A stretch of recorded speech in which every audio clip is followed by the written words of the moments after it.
Cheers. Welcome, everybody. You and that during the headlight thing. Welcome back. You too, welcome back. Yeah.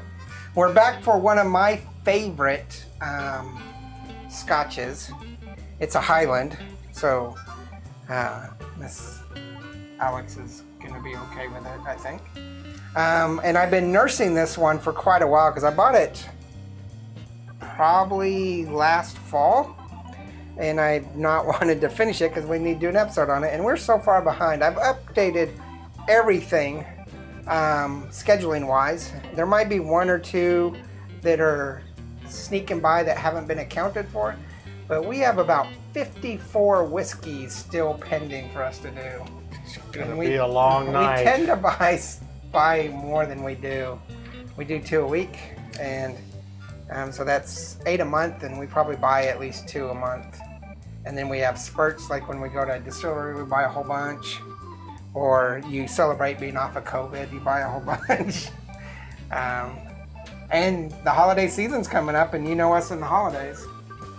Buy a whole bunch. Yeah, so we have about 54 as the count I had today. And that doesn't count our oddities, our gins and vodkas and stuff like that. So we pick up new ones, and they just sit on the shelf waiting, sadly. I don't think this one didn't sit on the shelf. No. Well, it did for a while. So I'm really glad that we are doing this. This is the Aberfeldy 12-year.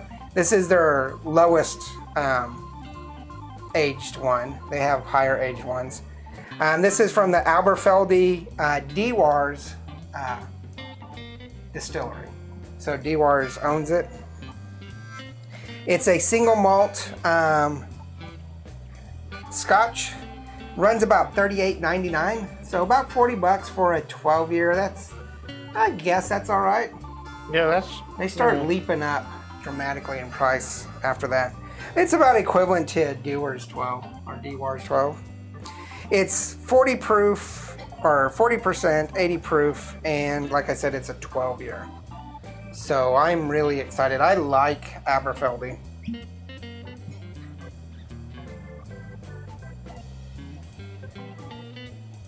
And I'd like to they have I think a 14, 18, or it's 18, 21. But then the price starts skyrocketing. I mean, like, quite a bit. So let's go ahead and, we haven't been on for a while. If you have been waiting for a few weeks for us, we do a rating system where we do aroma, flavor, and bite.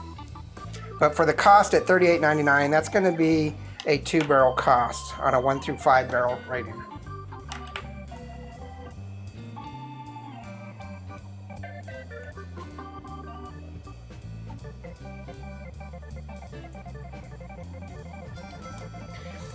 I have grown to appreciate Scotch much more than I have anything else in life. I'm gonna reach over here. More than bourbons, which I pretty much started off on. Yeah, because I spent so much time in Kentucky in the summers doing work that I just fell in love with bourbons, and then of course I like the craft stuff that we have.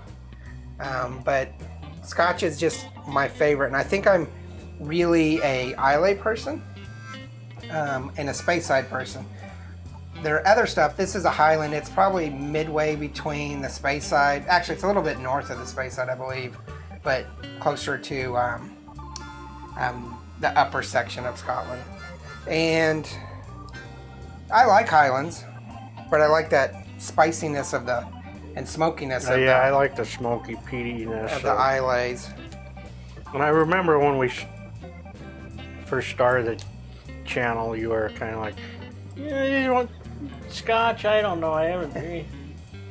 Well, I've always liked Scotch, but they've always been blended. Inexpensive stuff that a college kid can afford. Yeah. The McCormick, not the McCormick, what's that one? No, the Clan McGregor. Yeah, Clan McGregor stuff. And like now, I get, once in a while, I'll get some Clan McGregor just to remind myself, and it's almost not even a Scotch. Right. So it's a 2-barrel on cost at $38.99. It's creeping to 1 barrel at $40, but we're gonna say it's a 2-barrel. Aroma, I give it a 3.5. I think it's got a very nice aroma, some spicy, peppery notes to it, a little bit of vanilla and caramel, and a hint of dark chocolate. But now I'm still not fully recovered from COVID, so I'm starting to lose it the more I smell. Or the more I smell it, not that I smell. I don't think I smell. So I give it a 3.5 in aroma. You give it a 3.5. I give it a 4 on flavor. It's got a nice, rich flavor, a little bit oily to it, so it's not very silky smooth, but a little bit oily, which I think adds to it. A hint of chocolate, a little earthiness, and then some spiciness, some pepper. It's got a little peppery. Yeah. So because of that, I give it a 4 on flavor. I give it a 3 on bite because I think it's got that spicy. And for an 80 proof, you would think that it wouldn't have that much of a bite, but we're pretty much. You give it a little less on flavor. Flavor, yeah. At 3.5. We're gonna look at a 12.5, or basically a 3-barrel rating on this. And I think it's a 3-barrel. I'd really like to try their, I think it's a 18, 21, and a 32 maybe. They don't have very many. This is why I like Aberfeldy so much, is because they don't have like 1,800 different finishes and whatever. And I just kind of thought about this just right now. It's like, I should have done that, just done a graphic up there. when they started brewing this stuff, how could they keep that in the barrel so long? Did they just like hide it in a cave so they forgot about it? Because, I mean, we got the barrel and we just want to, as soon as the day it's finished, it's like, bing! All right, let's try it. I think there's a lot of things with that. I think one of the contributing factors to that is harvest time. You got to get your harvest, and it's a crap load of malt or barley, and so you have to kind of process it all then, and so you end up with a ton of it. The other thing is, for a long time, the English were taxing and shutting down distilleries, like in the 1800s, and so they made it and hid it. They hide it, or they made it and then they got taxed and couldn't make any more, so they just had this overstock. And I think that they just, through trial and error, they realized the longer it sits in that barrel, the better. So that would probably be a really good research for me, and I read about whiskey all the time, is why did they wait and not just jump into it?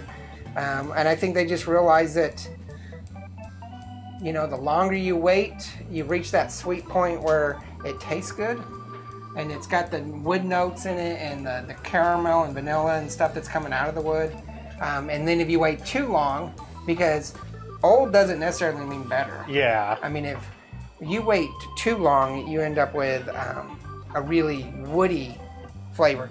So we have this Hammerhead 23, which I really like. It's a Czech one. But it's woody.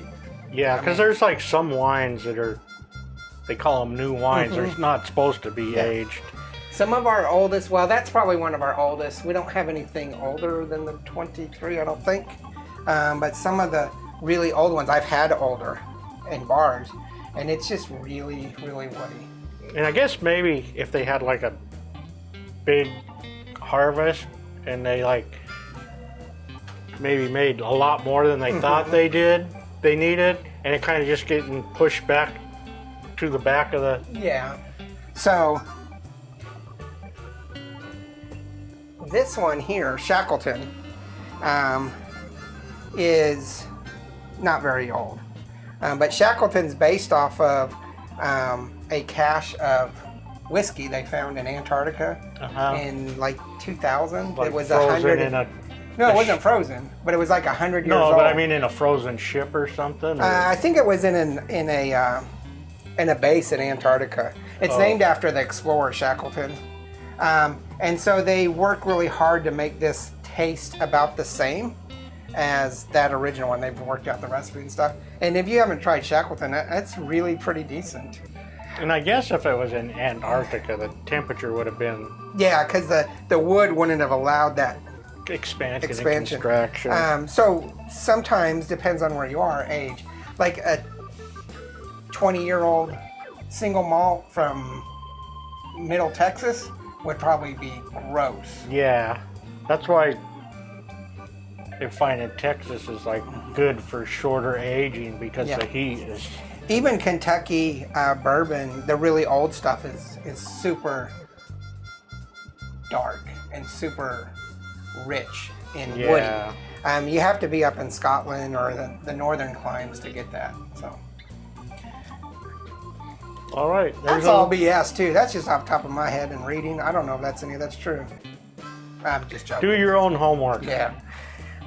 But Aberfeldy's a 3. I think it deserves way better, but we're going to leave it at the 3. I really like this, and I'm glad that we have got back to it. And Can I you wanna get try this those. like locally? Oh yeah, this is. You can get it almost any liquor store. You can get it down the street liquor store and big box liquor stores, and you just can't buy it in Texas grocery stores because Texas is stupid. Don't sell grocery liquors.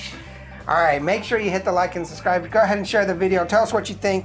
Tell us what you think about Aberfeldy and your differences between Highlands and Islays, which is your preference, Spacesides, Jura, a little bit about the Isle of Jura is just a little of its own and stuff like that. Merch, Got the Instagram. classic you can't get anymore, or can you still get? I think the you can classic? still get the old style. I don't think I deleted it. I'm going to. So get it now before. Yeah. There are some that you can no longer get, unfortunately, because I took them off. But took your fabulous shirt off. Yeah. It wasn't selling. So Instagram, Facebook, and Twitter. And remember, there's no bad whiskey. There's only good whiskey and great whiskey. And even though this is a 3-barrel, I say Aberfeldy's a pretty great whiskey. Yeah, it's great. Cheers. Laters.